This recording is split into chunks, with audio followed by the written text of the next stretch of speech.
Hello दोस्तों, मैं रवि कुमार आपका स्वागत करता हूं आपके अपने English YouTube channel English platform by Ravi sir पर। तो प्यारे साथियों, जो आज की हमारी एक छोटी सी वीडियो रहेगी वो रहेगी भाई पैसिव वॉइस किस तरीके से बनाए जाते हैं। कुछ उन सेंटेंसेस के जो कुछ अलग तरीके के होते हैं, जिनके अंदर ऑब्जेक्ट नाम की चीज़ ही नहीं होती। हाँ जी, जिनके अंदर ऑब्जेक्ट नाम की चीज़ ही नहीं होती। जो अभी तक हमने कितने भी सेंटेंसेस किए हैं, किसी भी सेंटेंस को हमने पैसिव में कन्वर्ट किया है तो उसके अंदर हमने देखा कि ऑब्जेक्ट कहीं ना कहीं पर है। लेकिन ये जो सेंटेंसेस होते हैं दोस्तों, जिनको हम रूड सेंटेंस बोलते हैं, इन सेंटेंसेस के अंदर कहीं पे भी ऑब्जेक्ट नहीं होता। ठीक है, इसलिए हमने इनको क्या कहा भाई, रूड सेंटेंसेस। ठीक है, वैसे तो रूड का मतलब क्या होता है दोस्तों, इम्प्लाइड होता है। Yes, showing disrespect for others या showing lack of respect for others, right. लेकिन यहाँ पर रूड वो सेंटेंसेस हैं जिनके अंदर ऑब्जेक्ट है ही नहीं और वो कुछ अलग ही दायरे के सेंटेंसेस हैं। तो मेरे प्यारे साथियों, इन सेंटेंसेस का भी पैसिव वॉइस बनाना संभव है। एक बार मैं आपको दर्शन कराता हूँ। सबसे पहले सेंटेंस पर हम चलते हैं। इसमें है भाई ऑरेंज टेस्ट स्वीट। अब देखो ये सेंटेंसेस रूड क्यों कहे गए हैं। ठीक है, टेस्ट करने का काम भाई वैसे तो इंसान का होता है, लेकिन यहाँ पे कौन है भाई, इसका सब्जेक्ट कौन है दोस्तों। भाई सब्जेक्ट यहाँ पर है एक ऑरेंज। ठीक है, ऑरेंज क्या है, नॉन लिविंग जूअर। तो नॉन लिविंग जूअर यहाँ पर दोस्तों क्या है, ऑरेंज से। ठीक है, अब ऑरेंज टेस्ट करने का काम कैसे करेगा, ऑरेंज किसी चीज़ को टेस्ट थोड़ी कर सकता है। ठीक है, तो नॉन लिविंग जूअर है। और उसके बाद आता है दोस्तों यहाँ पर एडजेक्टिव। क्या आता है, एडजेक्टिव, यानी ऑब्जेक्ट नाम की चीज़ इस सेंटेंस के अंदर है ही नहीं। ठीक है, तो एक्टिव का स्ट्रक्चर तो भाई देखो ऐसा होता है कि नॉन लिविंग जूअर होता है सबसे पहले, फिर उसके बाद भाई V1 हो सकता है, V1 के साथ में S और ES हो सकता है, या भी V2 पास्ट की बात करें तो V2 हो सकता है, और बाद में आता है भाई आपका एडजेक्टिव। क्या आता है साथियों, एडजेक्टिव। तो ऐसे सेंटेंसेस का जब आप पैसिव बनाते हैं तो ये बड़ा ही ईजी होता है। ये बहुत ज़्यादा ईजी होता है। और इनके अंदर जो वर्ब्स होते हैं ना, ठीक है, वो इस तरीके की होती हैं भाई। ये जो वो 6 कैटेगरीज हमने बताई थी आपको, उनमें से ये जो सेंसेस से रिलेटेड वर्ब्स होती हैं लगभग वही वर्ब्स इन सेंटेंसेस में होती हैं। ठीक है, तो पैसिव बनाते हुए क्या करोगे साथियों, इसका सबसे पहले तो इस नॉन लिविंग जूअर को एज इट इज लिखो भाई। यस, एज इट इज लिखिए दोस्तों। फिर लिखो भाई बी। क्या लिखना है दोस्तों आपको, बी। ठीक है, अब बी का मतलब यहाँ पे क्या है भाई, प्रेजेंट में इज MR, पास्ट में वोज वर। ठीक है, फ्यूचर के अंदर कभी भी ये सेंटेंस संभव नहीं है, राइट। फ्यूचर के अंदर कभी भी ये सेंटेंस संभव नहीं है। ठीक है, फ्यूचर के अंदर बन भी नहीं सकता ये सेंटेंस। तो क्या कहोगे भी, बी का कोई भी पार्ट प्रेजेंट में आपको पता है इज MR, पास्ट में क्या होता है दोस्तों, वोज वर, वो सब्जेक्ट के अकॉर्डिंग आ जाएगा, आपको पता है। उसके बाद रखो दोस्तों उस एडजेक्टिव को रख। ठीक है, इस एडजेक्टिव को हम यहाँ पर लेकर आ गए। ठीक है, और फिर हमने एक बड़ा ही प्यारा कंजंक्शन डाला जिसको हमने कहा भाई वेन। इस वेन, और उसके बाद सिर्फ 2 ही ऑब्जेक्ट हो सकते हैं। उसके बाद सिर्फ 2 ही ऑब्जेक्ट हैं, या तो भाई इट होगा, सिंगुलर है तो इट है, प्लूरल है तो भाई क्या होगा दोस्तों, दे होगा। ध्यान से देखना, सिंगुलर है तो इट होगा, प्लूरल है तो दे होगा। वो फिर से बी, इस वही इज MR, वोज वर। ठीक है दोस्तों, और फिर आएगी भाई पैसिव के लिए जो थर्ड फॉर्म है वो, पैसिव के लिए जो थर्ड फॉर्म इम्पोर्टेंट होते हैं वो थर्ड फॉर्म आएगी। तो इस तरीके से यहाँ पर क्या होता है दोस्तों, पैसिव के लिए जो हमें पता है कि बी प्लस में थर्ड फॉर्म चाहिए होती है, तो उस कंडीशन को ये यहाँ पर जाकर कंप्लीट कर लेता है। ठीक है, बी प्लस में थर्ड फॉर्म, राइट। तो आओ मेरे प्यारे साथियों, पहले सेंटेंस को उसी स्ट्रक्चर के अकॉर्डिंग बनाते हैं। तो सबसे पहले हमें क्या रखना है अभी, नॉन लिविंग जूअर, तो ये रखा हमने ऑरेंज। फिर हमें चाहिए बी का प्रेजेंट फॉर्म इज MR, क्योंकि यहाँ पर क्या है भी प्रेजेंट है, तो प्रेजेंट के अकॉर्डिंग यहाँ पे क्या आएगा, इज। तो orange is, right, orange is.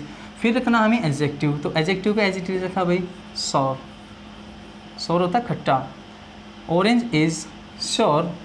फिर क्या रखना हमें, वेन कंजंक्शन, वेन।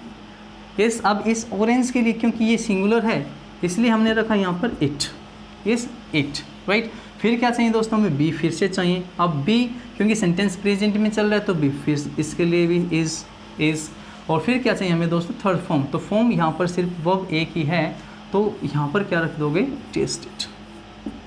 यस, उम्मीद करता हूँ कि आपको समझ आया होगा। ठीक है, नहीं समझ आता है तो भी वीडियो को फिर से देखना स्टार्टिंग से, ठीक है। द शुगर टेस्ट स्वीट, तो क्या रखोगे दोस्तों, द शुगर इज़ स्वीट, क्योंकि प्रेजेंट है इसलिए इज़, पास्ट होता तो was, is sweet when it is tasted. लो जी भाई जी, बहुत ही मोहब्बत भरे तरीके से पढ़ना है, ठीक है। बहुत प्यार से हम पढ़ाने का काम करते हैं, बहुत मेहनत लगाते हैं, इसलिए बिल्कुल ध्यान से देखना। नेक्स्ट है दोस्तों, रोज़ स्मेल्स स्वीट, ठीक है। देखो ऑरेंज को देखो, शुगर को देखो या रोज़ को देखे, बॉक्स, डिश, म्यूज़िक, ये सारे ही नॉन लिविंग डूअर हैं, राइट, नॉन लिविंग डूअर हैं। लेकिन यहाँ पे बिहेव इनका सबका ऐसा है जैसे कि ये लिविंग डूअर हों। यस, जैसे कि लिविंग डूअर बिहेव करता है वैसा ही बिहेव यहाँ पर है, ठीक है भाई, वैसी बिहेव इनका यहाँ पर है। तो रखा हमने रोज़ को, रोज़ के अकॉर्डिंग इज़, सिंगुलर है, is sweet when it is tested, when it is tested, ठीक है। हमने लिखा भी द बॉक्स वेज हैवी। अब मान लो कि मैं चलो प्लूरल कर लेता हूँ इसका, बॉक्सेस कर लेता हूँ, the boxes wait heavy.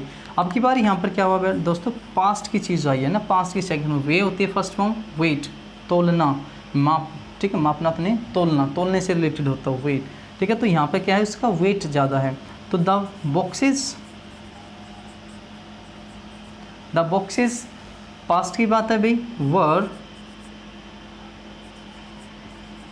Yes the boxes वर, फिर हमें डालना है भाई एडजेक्टिव को, तो क्या है, heavy, the boxes were heavy, फिर लेकर आ गए भाई हम वैन को, ठीक है, वैन। अब बॉक्सेस के अकॉर्डिंग, बॉक्सर लिख दिया, बॉक्सेस के अकॉर्डिंग यहाँ पर बेटा क्या होना चाहिए, प्लूरल होना चाहिए, तो प्लूरल के लिए थर्ड पर्सन के लिए हम यूज करते हैं दे, वैन दे। फिर हमें चाहिए भाई बी, अब बी क्योंकि पास्ट में हमारा सेंटेंस चल रहा है, राइट, पास्ट में हमारा सेंटेंस चल रहा है, ठीक है। तो दे के साथ में क्या यूज होता है साथियों, वर, इस दे वर, थर्ड फॉर्म चाहिए पैसिव के लिए वेट। लो जी भाई जी, कोई दिक्कत नहीं होगी, ठीक है, प्यार से बनाओ सेंटेंसेस को। द डिश टेस्ट डेलिशियस, शायद आपको यहाँ नीचे नहीं दिखेगा, मैं ऊपर यहीं लिखता हूँ साइड में, तो क्या लिखोगे दोस्तों, द डिश, डिश को ऐसे रखा हमने, तो प्रेजेंट है, इज़, बी की फॉर्म इज़ आ गई, डेलिशियस एडजेक्टिव, इसको एज इट इज रखो, डेलिशियस। फिर कंजंक्शन उठाया भाई व्हेन, व्हेन, अब डिश के अकॉर्डिंग ही क्या आएगा, इट, इट प्रेजेंट है तो इज़, ठीक है, और टेस्ट की थर्ड फॉर्म टेस्टेड, राइट।